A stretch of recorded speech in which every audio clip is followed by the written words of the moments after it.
পরে কলা পাতা, এ পাতা সে পাতা, লতা পাতা দিয়ে আবু জেহেল রাস্তার মাঝখানে গর্ত বন্ধ করে দিয়েছে। বন্ধ করার কারণে আল্লাহ নবী যাতে ফজর নামাজে যাওয়ার সময় গর্তের মধ্যে পড়ে তার জীবনের লীলাটা শেষ করে দিতে পারে, আবু জেহেল সেই চিন্তা ভাবনা করলো। কিন্তু না, আমার আল্লাহ রাব্বুল আলামিন যদি তারে রক্ষা করে, কেউ তারে মারতে পারবে না। আর সারা পৃথিবীর মানুষ যদি রক্ষা করতে চায়, আল্লাহ যদি মারতে চায়, কেউ বাঁচাতেও পারবে না। সুতরাং আল্লাহর পয়গম্বর ফজর নামাজে মসজিদে নববীর দিকে যাবেন, এই চিন্তা ভাবনা করিয়ে আবু জেহেল গর্ত খনন করলো। গর্তের ভিতরে যদি আল্লাহ নবী পড়ে যায়, আমি মাটি চাপা দিয়ে শেষ করে দেবো, এই চিন্তা করে আবু জেহেল গর্ত করেছে। রাসূল পড়ে গেলে তো উঠতে না পারে, মই দিয়ে নিচে নেবে। সারা রাত ধরে গর্ত খনন করে করে আবু জেহেল বাড়িতে চলে গেছে। রাসূলের আওয়াজ পাইছে আবু জেহেল ফজর নামাজে পয়গম্বর মসজিদে নববীতে যাবেন।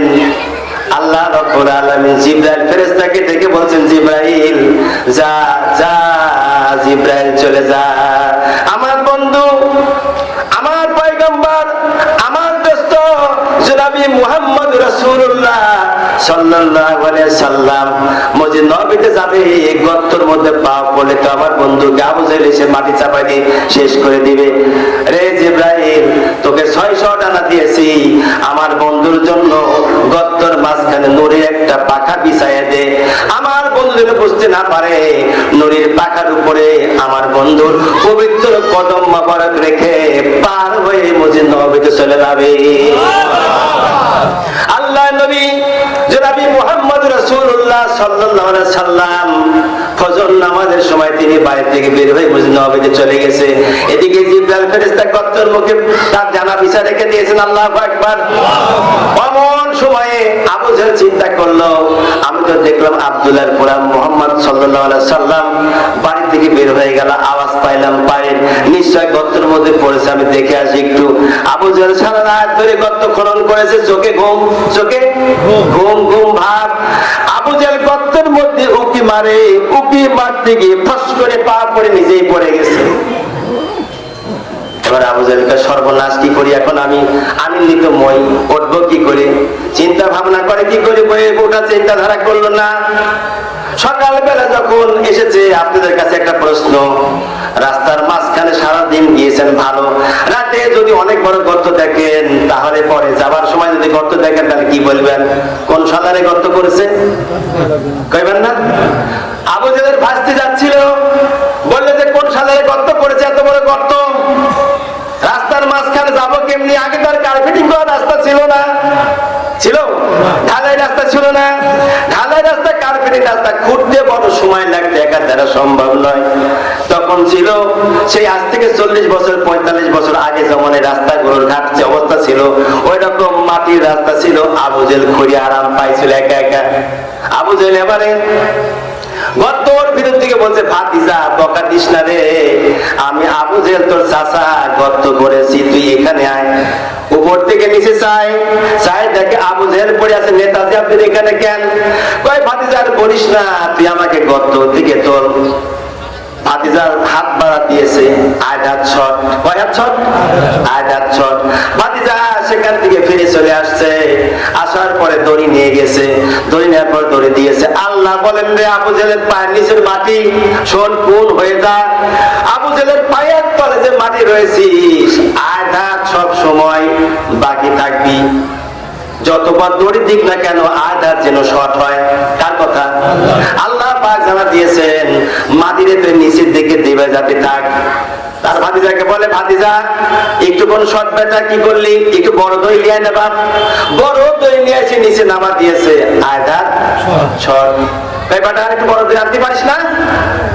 তোর কি বড় দই নাই? জোড়া দিয়ে জোড়া দিতে দিতে দিতে 80 হাত পর্যন্ত দড়ি লম্বা করেছে।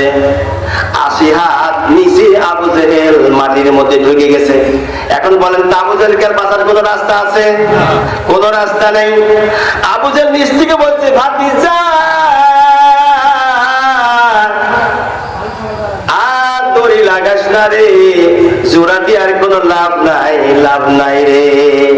আমি বুঝতে পেরেছি আমার ভাতিজা মুহাম্মদ সাল্লাল্লাহু আলাইহি সাল্লাম ছাড়া এই গর্ত থেকে আমাকে কেউ তুলতে পারবে না।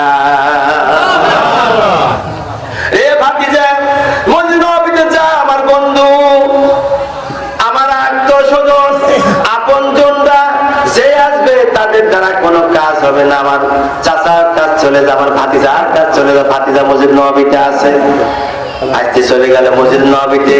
যাবার পরে রাসূলকে বলছেন, হুজুর আপনার চাচা আবু জেহেল গর্তের মধ্যে পড়ে গেছে। আবু জেহেল গর্তের মধ্যে পড়ে আছে, সেখান থেকে উঠতে পারলে আপনাকে ডাকতেছে। রাসূল তাড়াতাড়ি করে চলে আসলো। কি আসলো? তিনি ছিলেন দয়ার নবী, মায়ার নবী, দয়ারি নবী, প্রাণেরই ছবি, আর আসবে না জগতে। হায়রে দয়ারি নবী, প্রাণেরই ছবি, আর আসবে না জগতে।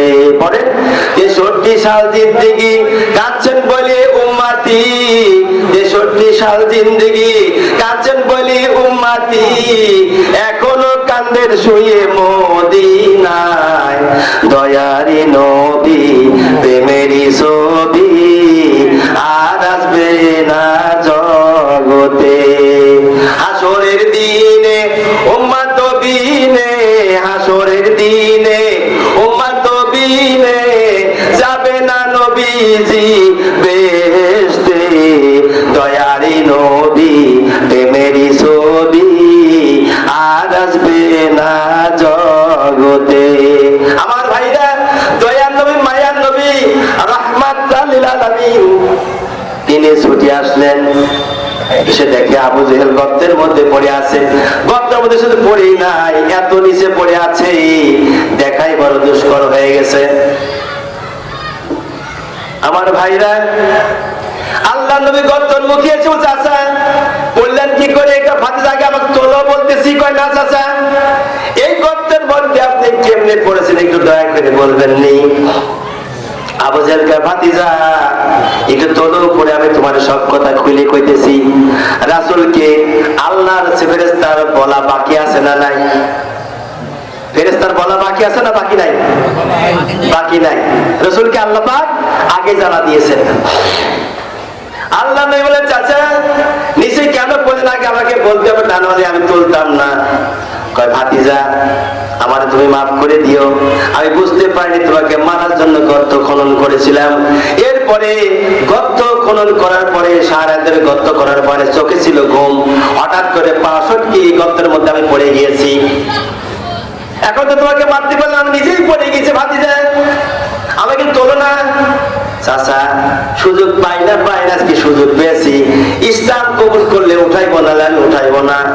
ভাতিজা রে, ভাতিজা গর্তের ভাব ভালো না, আমাকে উঠাও, আমি উঠার পরে ইসলাম কবুল করবো। কেন চাচা ভিতর থেকে কালবা করে মুসলমান হয়ে যান? হয় না।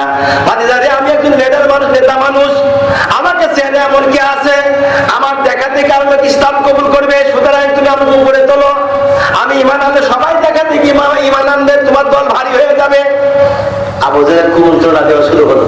আবু জেহেল কুমন্ত্রণা দিল, রাসূল সবই তো জানে। তারপর তাকে উঠাইল উপরে, উঠানোর বলছে, চাচা এবার কালেমা পড়ে মুসলমান হয়। আবু জেহেল নিজের গায়ের কাপড় এরকম ছাড়ে আর কয়, ভাতিজা তুমি যে এত বড় জাদুকার আমি কোনোদিন জানি নাই। আমার নবী কি জাদুকার ছিল? জোরে বলি, আমার নবী কোনো জাদুকার ছিল না, আমার নবী কোনো গণক ছিল না, কোনো কিছুই ছিল না। আমার নবী হলেন আল্লাহ পাকের দয়ার রাসূল, দয়ার নবী, আল্লাহর প্রেরিত একজন পয়গম্বর।